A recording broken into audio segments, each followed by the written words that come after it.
우리 은혜 받으실 하나님의 말씀은 마가복음 1장 1절에서 11절 말씀입니다.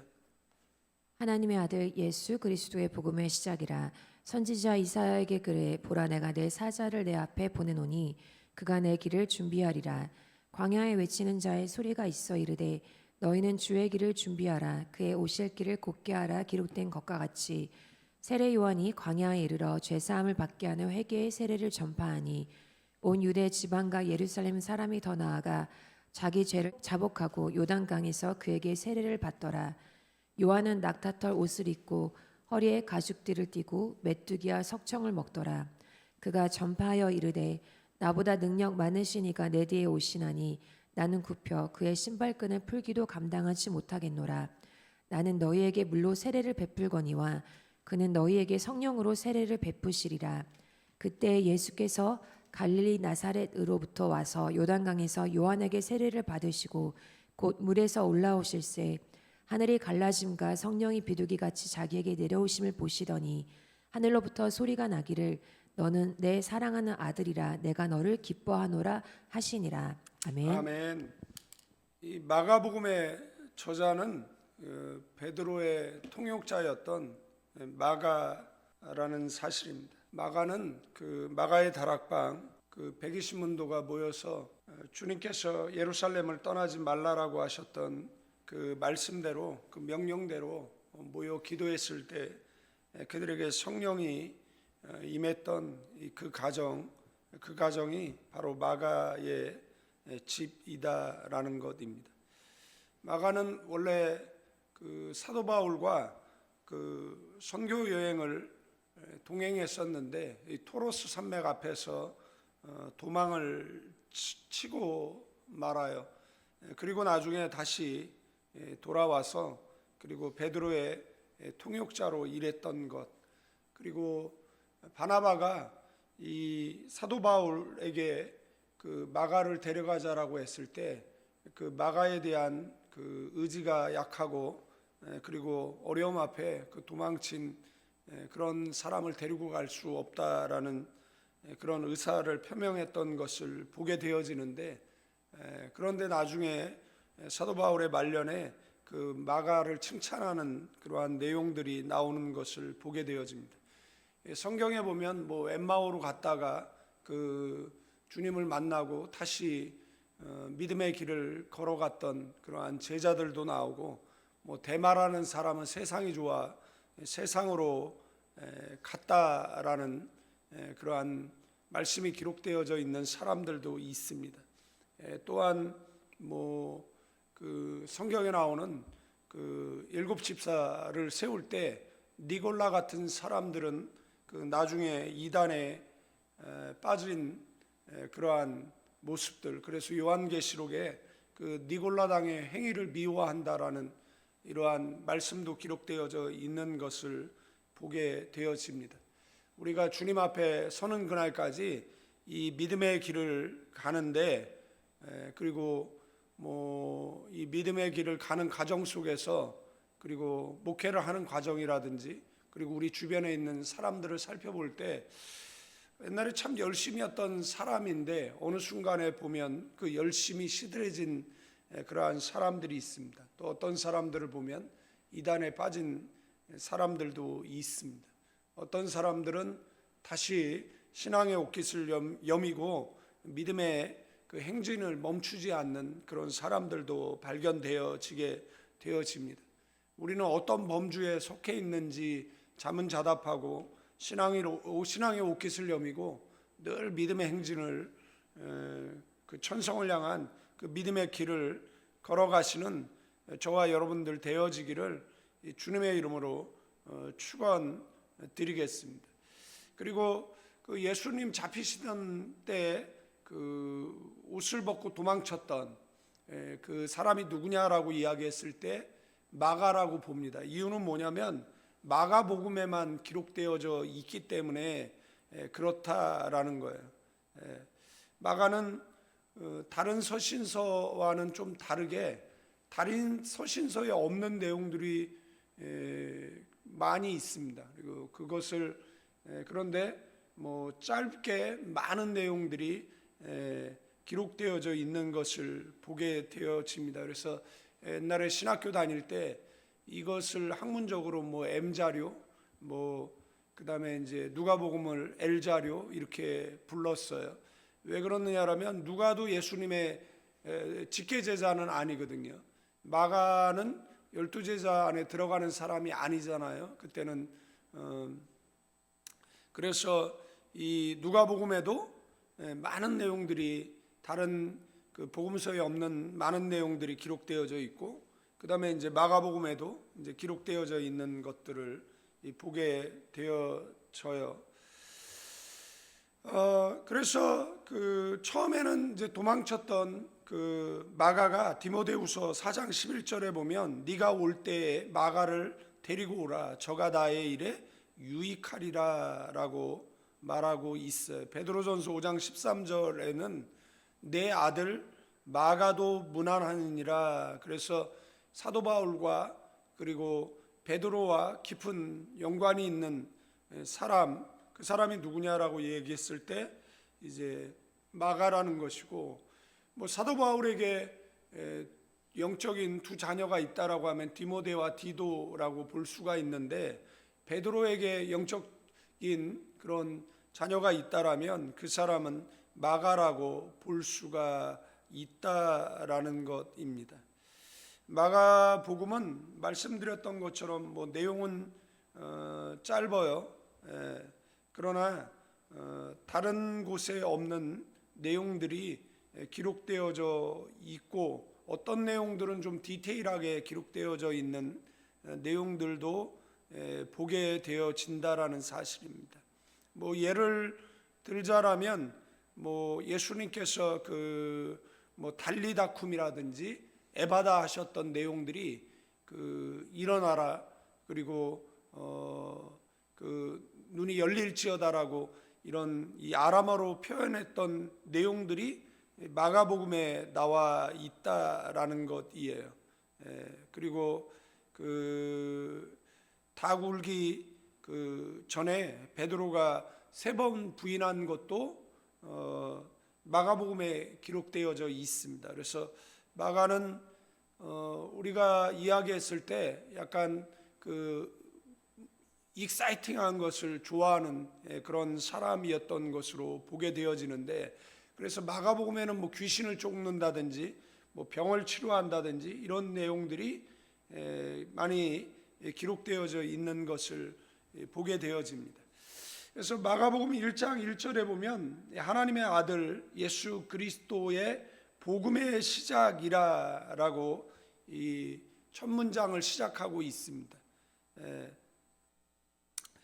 사람들은 보통 이런 생각을 합니다. 내가 뭐 교회를 갔고, 내가 신앙을 시작했고, 내가 어떤 결심을 하고 계획을 하고, 그리고 내가 무엇인가 다짐했다, 뭐 이렇게 말하는데, 마가는 전혀 다른 이야기를 하고 있다라는 것입니다. 이 복음의 시작이 내가 시작한 것이 아니다라고 선언하고 있다라는 겁니다. 여기에 보면 하나님의 아들 예수 그리스도의 복음의 시작이라, 여기에 시작이라는 것이 이 아르케라는 단어인데 이게 단순한 출발이 아닙니다. 이 새 시대의 개막이라는 뜻을 가지고 있습니다. 그래서 이제 복음이 시작됐기 때문에 이제 세상이 바뀔 것이다, 이런 선언이 담겨져 있는 단어가 이 아르케라는 단어라는 거예요. 그래서 이 1절을 통해서 우리가 깨달을 수 있는 진리가 있다라면 복음은 내가 시작한 것이 아니다라는 겁니다. 믿음은 내가 가진 것이 아니다라는 겁니다. 이 복음은 하나님께서 시작하신 것이고, 그리고 믿음은 하나님께서 내게 주신 것이다라는 선언이 1절에 하고 있다라는 사실을 우리는 기억해야 될 줄로 믿습니다.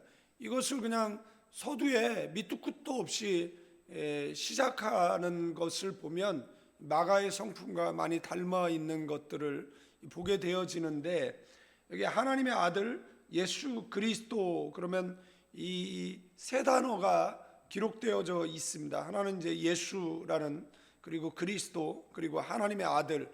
그러면 예수라는 뜻은 여호와는 구원이시다라는 뜻을 가지고 있어요. 그리스도는 기름 부음 받은 자, 즉 메시아를 지칭하는 이 단어예요.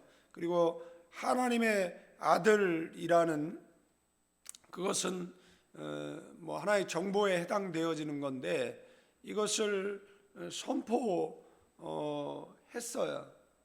마가가.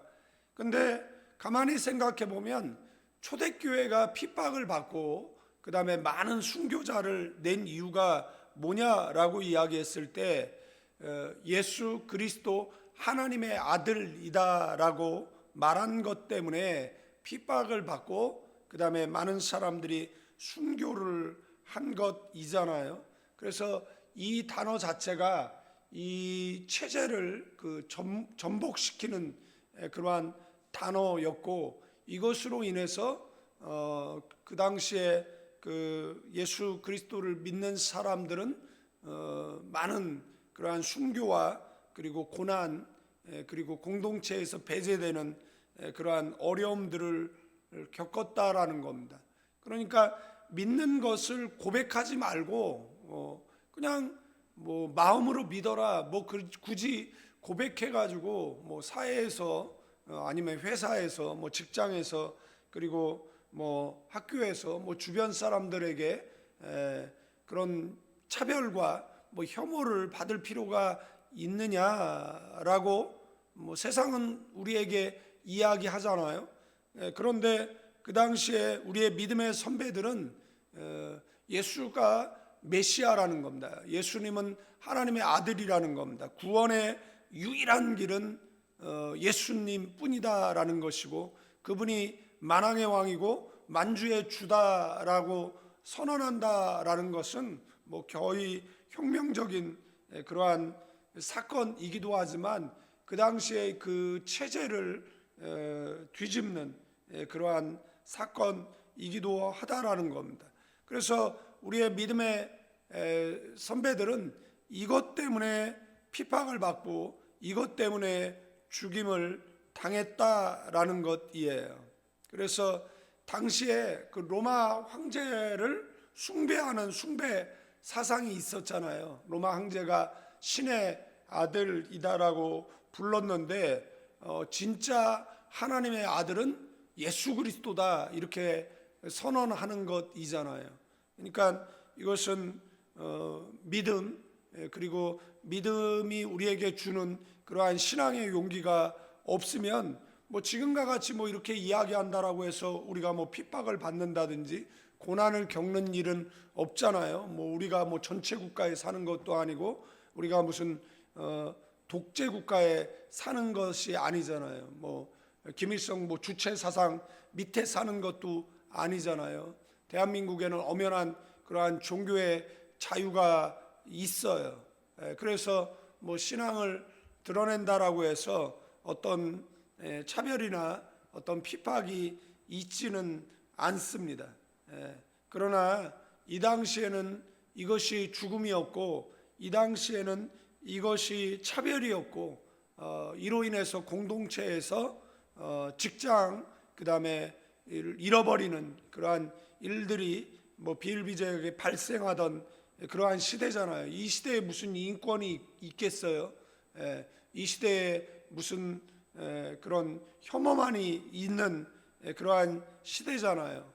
그래서 많은 그리스도인들이 그 세상의 혐오에 의해서 뭐 원형 경기장에 그 사자의 밥으로 던져지는 그러한 안타까운 일들이 있었지 않습니까?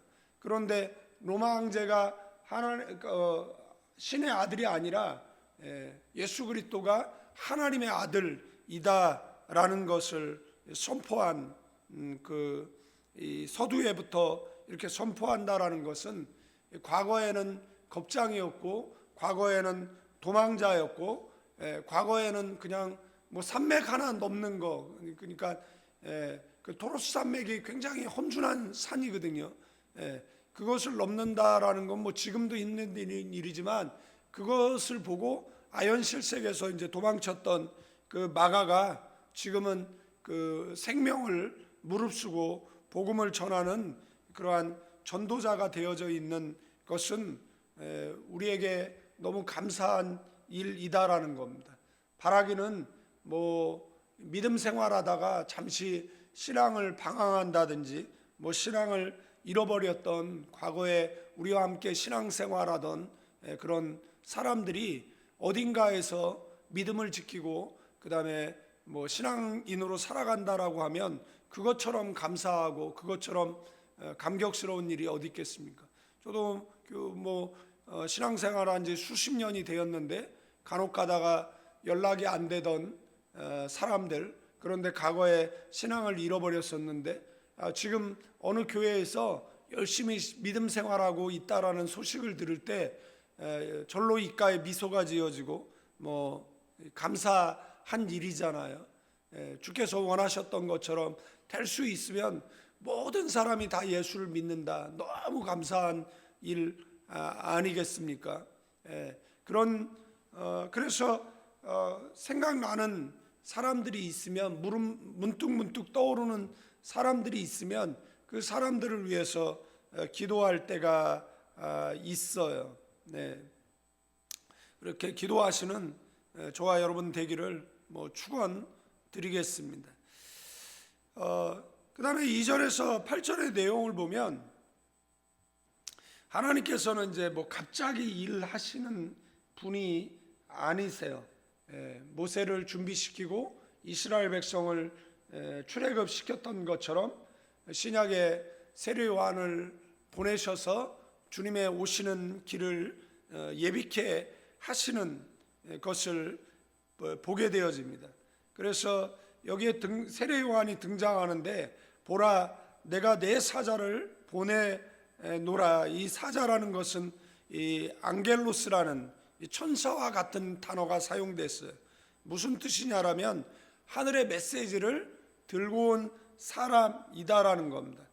그런데 우리가 이 구약과 그 다음에 신약 사이에 400년의 그런 침묵기가 있는데 그 400년 전에 뭐가 예언되어져 있었느냐라면 말라기 4장 그 마지막 6절에 보면 그가 아버지의 마음을 자녀에게로 돌이키게 하고 자녀들의 마음을 그들의 아버지에게로 돌이키게 하리라.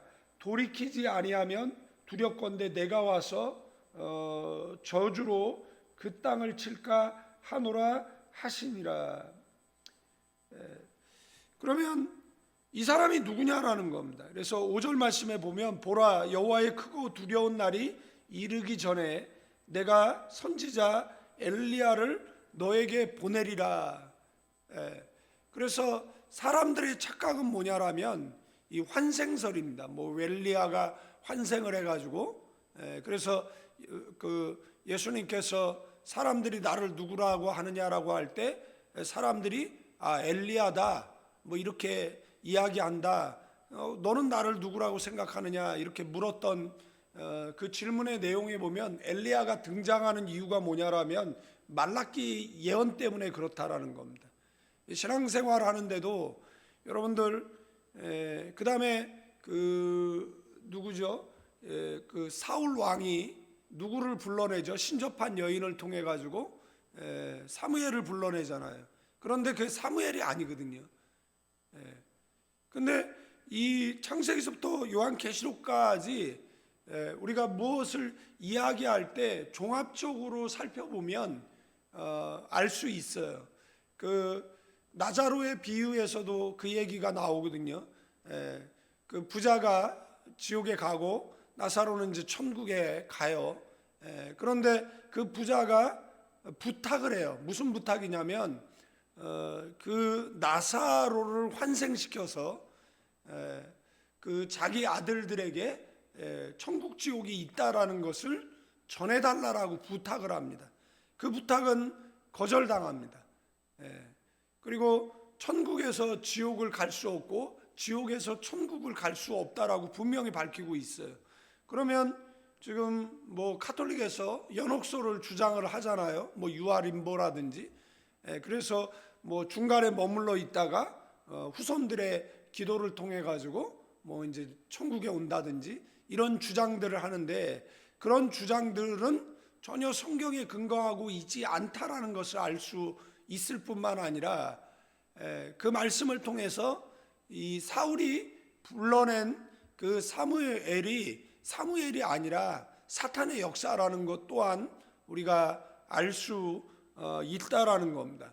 그러면 여기에서 말하는 엘리야는 엘리야가의 환생을 이야기하는 것이 아니라 엘리야와 같은 성정을 가진 사람을 이야기하는 것이다라는 것이고, 그런데 이 세례 요한이 나중에 이제 옥에 갇히고 갇혔을 때 그 믿음이 흔들려요. 그래서 제자들을 보냅니다. 예수님의 제자들은 대부분 세례 요한의 제자들이었어요. 보내요. 그래서 무엇을 질문하냐라면 오실 이가 당신이 맞습니까? 이렇게 질문합니다. 그때 예수님께서 맞다 이렇게 말씀하시지 않고 네가 본 것을 가서 전해라고 이야기를 합니다. 그러면 그들이 본 게 뭐죠? 눈먼 자가 눈을 뜨고 안진뱅이가 일어나는 그런 기적의 역사들을 본 것이잖아요. 성경에 보면 눈먼 자의 눈을 뜨게 하는 자가 인류 역사 속에 출현하면 그 사람은 메시아라고 되어져 있어요. 그러니까 구약 성경에, 그래서 예수님의 행한 일을 요한에게 전합니다. 그래서 요한이 이제 내가 예수님의 오시는 길을 예비했다라고 하면서 그 다음에 이제 장렬한 순교를 하게 되어지는 것이잖아요. 그래서 예수님께서 그 세례 요한의 순교 소식을 듣고 하신 말씀이 있어요. 여자가 낳은 자 중에 가장 큰 자가 누구냐라고 얘기하면 그 사람이 바로 세례 요한입니다. 왜 여자가 낳은 자 중에서 가장 큰 자라고 이야기했느냐라고 하면 말랐기 때문에 그렇습니다. 말라기서의 4장 그 6절에 뭐라고요? 그가 아버지의 마음을 자녀에게로. 여러분들 이 400년 침묵기에 아버지의 마음이 자녀에게서 떠난 거잖아요. 그리고 자녀의 마음이 아버지에서 떠난 것이잖아요. 그런데 엘리야가 와서 아버지의 마음을 자녀에게로, 자녀의 마음을 아버지에게로 돌이킨다라고 말하고 있는 것이잖아요. 그러면 성경 속에 나오는 그 많은 선지자들 가운데서 가장 많은 사람들을 회심시킨 사람이 누구냐라고 이야기하면 그 사람이 바로 세례 요한이다라는 사실입니다. 그래서 예수님께서 그렇게 세례 요한을 칭찬하셨던 것이고, 말라기에는 특별한 단어가 굉장히 많이 반복되어집니다. 지금 성경 개역개정은 좀 우리가 보기에는 숫자가 좀 줄었지만 원래 개역 성경에는 더 많이 나와요. 그런데 뭐가 나오냐라면 어떻게라는 단어, 어째서라는 단어가 계속 반복됩니다. 내가 너를 사랑했다 그러면 언제요? 뭐 어떻게요?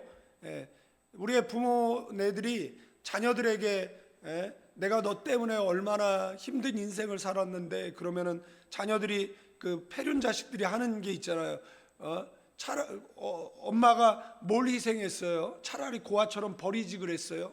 이게 패륜 자식이 하는 말로 생각하는데 이게 이미 이스라엘 백성들이 했던 말이에요. 이 말을 똑같이 지금 뭐 하고 있는 것입니까? 노부모들에게 그 버릇없는 그러한 자녀들이 하는 말이잖아요.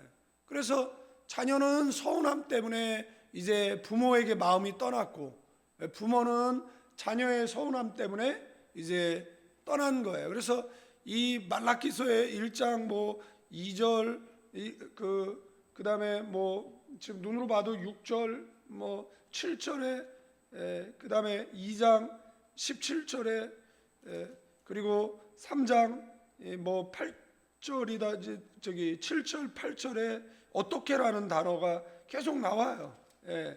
그래서 그리고 나서 이제 하나님께서 이제 구약의 문을 닫아버리죠. 그런데 문을 닫기 전에 잠시 발걸음을 멈춰서 뒤돌아보면서 한 말이 이거예요. 이 말라기 4장에 나오는 크고 두려운 날이 이르기 전에 내가 선지자 엘리야를 너에게 보내리라. 그가 아버지의 마음을 자녀에게로 돌이키게 하고 자녀의 마음을 그들의 아버지에게 돌이키게 하리라. 돌이키지 아니하면 두렵건대 내가 와서 저주로 그 땅을 칠까 하노라 하시니라.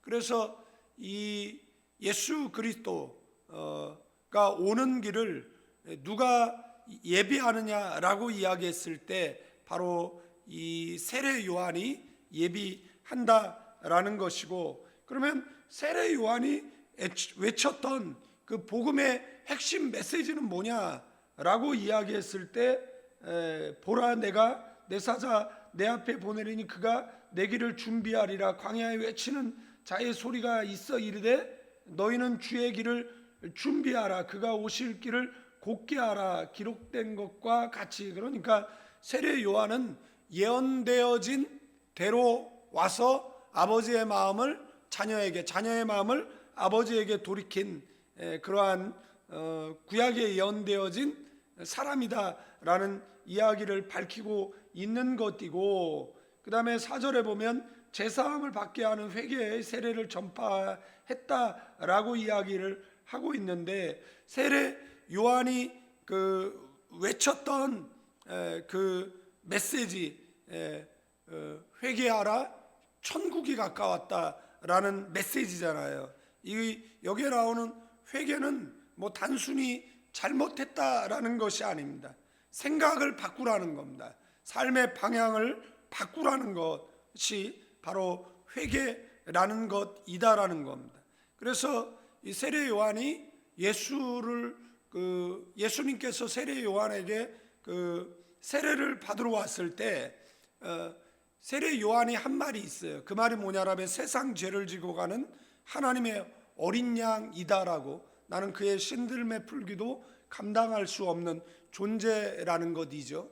그래서 자신이 그 메시아의 그 초림의 길을 예비하는 그러한 존재라는 것을 알고 있었고, 그 다음에 내가 말한 그분이 맞는가라고 이야기했을 때 제자들을 보내서 확인했고, 그리고 예수님께서 가서 본 것을 전하라고 했을 때, 그 말을 전했을 때 내가 인생을 제대로 살았구나라고 하면서 자신의 죽음을 바로 받아들인 것들을 이제 보게 되어진다라는 겁니다. 그래서 여러분들, 세례 자체가 죄를 없애는 것은 아니에요. 그러나 세례를 받기 전에 회개를 시키죠. 그리고 나서 그 다음에 세례를 받습니다. 그래서 그 세례는 그 회개의 길을 여는 것이다라고 말할 수가 있어요. 이 세례 요한은 그 광야에서 사역을 했어요. 그리고 사람들은 이제 광야에 가서 그 시대의 메시지를 들을 수 있었는데, 이 광야는 뭐 사람이 없는 곳이기도 하지만 의지할 곳 없는 자리에서 하나님만 의지하고 살았던 사람이 바로 세례 요한이다라는 것을 우리는 알 수가 있습니다. 태어남부터 그 다음에 그 생을 마치는 그 순간까지 올 곧게 살아낸 사람이 누구냐라고 얘기했을 때 세례 요한이다라는, 제가 설교 서두에 말씀드렸던 것처럼 대만은 세상이 좋아 세상으로 갔어요. 엠마오로 가던 제자들은, 낙심했던 제자들은 다시 주님께서 제자리로 돌려 놓으셨어요. 니골라 같은 사람은 그 이단에 빠졌고 배교의 길을 갔어요. 우리는 어떤 범주에 속해 있는 사람입니까? 세례 요한은 태어남부터 그 다음에 마치는 그 순간까지, 성경에 보면 에녹이 하나님과 동행하잖아요. 그런데 에녹이 동행하기 시작한 게 60이잖아요. 그리고 300년을 동행했어요. 그러면은 그가 회심하고 그 300년이라는 기간 동안에 변절하지도 않고 세상으로 가지도 않고 배교의 길을 가지도 않았다라는 것입니다. 우리가 예수님을 인격적으로 만나고 그 다음에 그 이후부터 정말 주님 앞에 서는 그날까지 이 천성을 향한 동행의 길을 멈추지 않는, 그리고 우리 각자에게 주어진 사명을 온전히 감당하는 세례 요한과 같은 그러한 변치 않는 신앙으로 주님 앞에 영광을 돌리고 때를 얻든지 못 얻든지 주의 재림의 길을 예비하는, 세례 요한은 초림의 길을 예비했지만 저와 여러분들은 주의 재림의 길을 예비하는 그러한 삶이 되어지기를 주님의 이름으로 축원드리겠습니다. 이제는 우리 주 예수 그리스도의 은혜와 우리 아버지 하나님의 극진하신 사랑, 성령님의 감동, 교통, 충만, 축복하심이 이 새벽에 나와 신앙의 옷깃을 여미는 믿음의 사람들 위해, 조국 대한민국 위해 이제로부터 영원까지 함께 계실지어다.